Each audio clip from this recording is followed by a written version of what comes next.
છેલ્લા 2 વર્ષથી સાયબર ગુનાનો નાસ્તા પડતા આરોપીઓની અમદાવાદમાંથી ધરપકડ. પોલીસ કમિશનર શ્રી સુરત શહેર તથા ખાસ પોલીસ કમિશનર શ્રી સેક્ટર 1 તથા નાયબ પોલીસ કમિશનર શ્રી ઝોન 3 સાહેબ નાઓની સૂચનાથી અને મદદનીશ પોલીસ કમિશનર એફ ડિવિઝન નાઓના માર્ગદર્શનથી સિંગલપુર પોલીસ સ્ટેશન એપાટ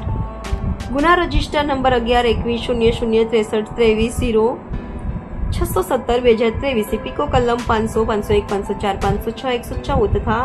આલટી એક્ટ 67 મુજબના કામે આરોપી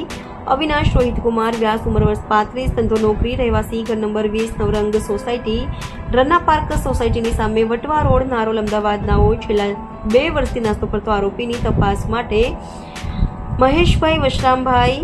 લોકરક્ષક કિશનસિંહ પ્રભાતસિંહ ટીમ અમદાવાદ મોકલી આરોપીને પકડી સિંગણપુર પોલીસ સ્ટેશન સુરત ખાતે લાવેલ હતા. મજકૂર આરોપી અવિનાશ રોહિત કુમાર વ્યાસ ઉંમર વર્ષ 35 ધંધો નોકરી રહેવાસી ઘર નંબર 20 નવરંગ સોસાયટી રન્ના પાર્ક સોસાયટીની સામે વટવા રોડ નારોલ અમદાવાદ. કામગીરી કરનાર અધિકારીઓ કર્મચારીઓ police inspector YB Gohil, assistant head constable Maheshbhai Vashrambhai, લોકરક્ષક કિશનસિંહ પ્રભાતસિંહ, લોકરક્ષક મોનિકાબેન બાબુભાઈ બન્નું.